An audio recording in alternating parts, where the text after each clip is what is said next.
The Different Station. Ikhwan dan akhwat, selamat menyimak Karomah, kajian Ramadan Inayah bersama Ustadz Agus Sambas.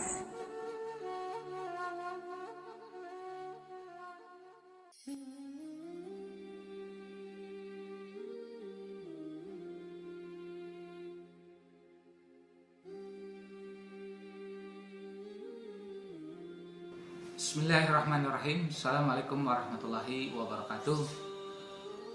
Alhamdulillahirabbil alamin wa bihi nasta'inu ala umuri dunya waddin wa ala alihi washabbihi ajmain. Amma ba'du. Ikhwan inayah yang berbahagia dan dimuliakan Allah. Alhamdulillah, pada kesempatan ini saya bisa bersua kembali melalui udara, dan tentunya mudah-mudahan rahmat dan keberkahan dalam hidup dianugerahkan oleh Allah Subhanahu wa taala.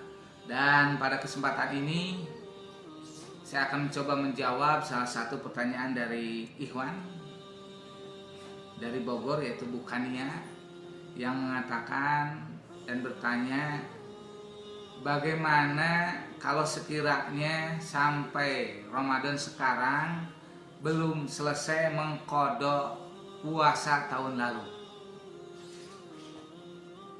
Pertanyaan yang sangat menarik dan perlu diperhatikan oleh seluruh kaum muslimin.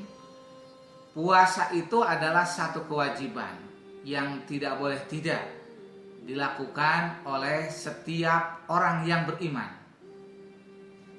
Nah, tetapi ada pengecualian. Siapa saja yang boleh membatalkan? Di antaranya orang sakit, ya, orang yang sudah tua renta, ya, atau orang yang dalam perjalanan. Nah, selain itu, ya, ada juga memang sababiyah yang membolehkan membatalkan puasa. Contohnya kalau perempuan adalah datangnya haid ataupun nifas. Nah, hal-hal ini, ya, menjadi sababiyah bolehnya meninggalkan puasa. Nah, tetapi untuk kasus orang yang haid, nifas, ataupun ibu yang menyusui, maka diwajibkan bagi dia untuk mengqadha puasa Ramadan tersebut setelah selesai Syawal, misalkan bulan-bulan berikutnya. Nah, diusahakan ketika mengqadhanya itu jangan sampai terlalu akhir. Paling lambat, ya, kaum muslimin terutama perempuan mengqadha itu adalah bulan Sya'ban. Maka bagaimana kalau misalkan sudah jatuh Ramadan masih belum selesai? Nah, ini tentunya kembali lagi kepada pribadi masing-masing. Tidak mengqadhanya ataupun belum selesai mengqadhanya itu karena ada kesengajaan atau tidak. Kalau misalkan tidak ada unsur kesengajaan, lupa ataupun gara-gara sakit yang terlalu lama, ya, sehingga tidak ada waktu untuk mengqadhanya, itu mungkin tidak jadi masalah dan dimaafkan oleh Allah. Orang yang lupa, orang yang sakit, itu dimaafkan oleh Allah. Nah, tetapi kalau ada unsur kesengajaan, tentunya itu berdosa. Nah, bagaimana penyelesaiannya atau solusinya? Pertama, harus tobat, ya, memohon ampun kepada Allah Subhanahu wa taala dan niatkan jangan sampai melakukan itu kembali. Kalaupun ada kewajiban mengqadha, niatkan, ya, begitu selesai Ramadan dan kita memungkinkan untuk mengqadhanya, langsung mengqadhanya. Nah, sebetulnya ikhwan yang berbahagia, ada tradisi sunat di bulan-bulan Syawal. Ya, setiap bulan Syawal ada sunat, ya, untuk melakukan puasa. Nah, bulan Syawal ini harus diutamakan bagi orang-orang yang mempunyai kewajiban mengqadha puasa. Laksanakan. Jangan merasa, biar nanti aja, masih lama, baru Syawal, belum Sya'ban. Nah, kalau betul-betul niatnya sungguh-sungguh, sejak dari bulan Syawal dicicil sampai Sya'ban, kan itu hanya 30 hari, kalaupun misalkan 1 bulan penuh tidak puasanya, ya 30 hari kalau dicicil tiap bulannya misalkan 5 hari saja, ya, hanya membutuhkan 6 bulan saja bisa selesai. Nah, masalahnya ada kemauan untuk mengqadha ataupun tidak. Maka yang pertama solusinya itu adalah bertobat dan memohon ampun kepada Allah, dan niatkan jangan sampai melakukan perbuatan serupa. Nah, adapun puasa yang belum diqadanya itu tetap wajib kita qadha. Nah, maka niatkan Syawal besok, ya, bismillah, ya, kuatkan niat bahwa saya akan mengqadanya. Maka lakukanlah qadha puasa tersebut. Jadi tidak menjadikan gara-gara datangnya bulan Ramadan saat ini bebas kewajiban, ya, qadha Ramadan tahun sebelumnya, tidak. Tetap wajib mengqadanya. Nah, kalau misalkan terjadi lagi bulan Ramadan saat ini batal karena memang perempuan banyak alasannya, maka tinggal ditambah saja berapa hari tahun sebelumnya dia batal, berapa hari tahun sekarang dia batal, maka langsung, ya, niatkan qadha dan melakukan qadha itu. Nah, ini yang sangat prinsip sekali, ya, jangan sampai menunda-nunda qadha. Ya.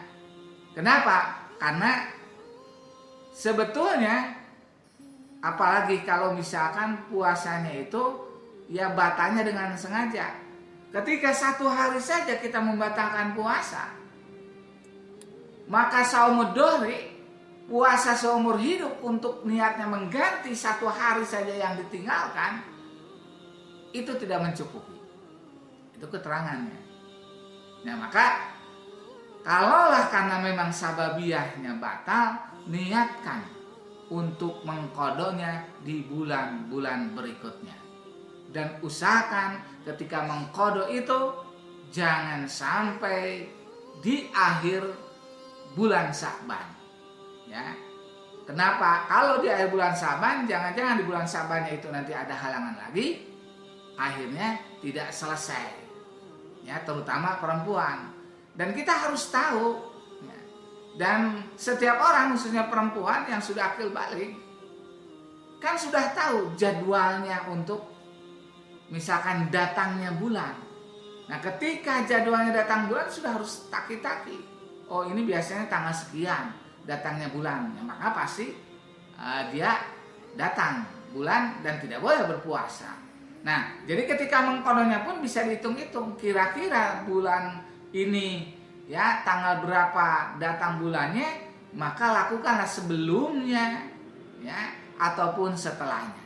Nah, kalau ada keyakinan dan juga keteguhan, ya, azam yang kuat di dalam dirinya untuk melakukan, ya, qadha tersebut, insya Allah bisa diatur selama hampir 11 bulan ini, bagaimana, ya, puasa Ramadan yang batal itu diqadha dengan sebaik-baiknya, walaupun dengan alasan apapun, ya, selama orang itu mampu untuk melakukan qadha puasa. Nah, sekarang bagaimana kalau misalkan, tentunya naudzubillah, ya, ada misalkan seseorang yang masih mempunyai kewajiban puasa, ya, tetapi, ya, keburu meninggal dan ahli warisnya itu tahu bahwa misalkan si A itu batal puasa sekian hari, maka ahli warisnya itu wajib melaksanakan qadhanya kalau dia mampu berpuasa untuk melakukan itu. Ya, kalaupun misalkan tidak mampu untuk itu dan masih ada dari segi finansial dia mampu, maka bisa diganti dengan fidyah bagi orang yang mampu. Tetapi kalau bagi orang yang tidak mampu, tidak jadi masalah untuk itu. Nah, jadi banyak sekali agama, ya, diciptakan Allah dan diperuntukkan bagi manusia itu bukan untuk membebani, tetapi bagaimana mengatur agar manusia hidup dalam keteraturan, dan manusia mampu hidup selamat dunia dan akhirat. Jadi kalau ada orang menganggap ya kewajiban agama itu beban, berarti orang itu tidak ataupun belum ya memahami agama secara baik, terutama Islam. Ya, Islam disyariatkan bagi manusia itu tidak lain adalah untuk menyempurnakan kehidupan manusia dan menyelamatkan kehidupan manusia. Dan Allah sudah memberikan kewajiban-kewajiban itu sesuai dengan kadar kemampuan manusia itu sendiri. Ya, contohnya sholat. Sholat kalau tidak bisa dengan berdiri, bisa dengan duduk. Tidak bisa dengan duduk, bisa dengan berbaring. Tidak bisa dengan berbaring, bisa dengan isyarat. Nah, begitu juga orang yang berpuasa. Selama orang itu mampu, maka wajib berpuasa. Ya. Ketika datang uzur, ketidakmampuan, maka dia puasa semaksimal mungkin, ya, sekuatnya saja, sisanya tidak kuat, berarti dia batal sendiri karena ketidakmampuannya. Tidak bisa sama sekali, maka bisa diganti dengan fidyah, ya, memberikan makanan kepada fakir miskin, orang-orang yang tidak mampu, ya, niatkan untuk mengganti ya puasa atau kewajiban tersebut. Insya Allah ya, niat yang benar-benar, keyakinan yang ada di dalam hati ini mampu menyelesaikan masalah apapun yang dihadapi, terutama hal-hal yang bersifat kewajiban agama, kewajiban kita kepada Allah Subhanahu wa taala. Nah, mudah-mudahan ya Ibu Kania di Bogor mampu ya memahaminya dengan baik, dan kita sama-sama berdoa mudah-mudahan ya kita mampu melaksanakan kewajiban agama dengan istiqomah sampai akhir hayat kita. Terima kasih ya, mohon maaf yang sebesar-besarnya. Assalamualaikum warahmatullahi wabarakatuh.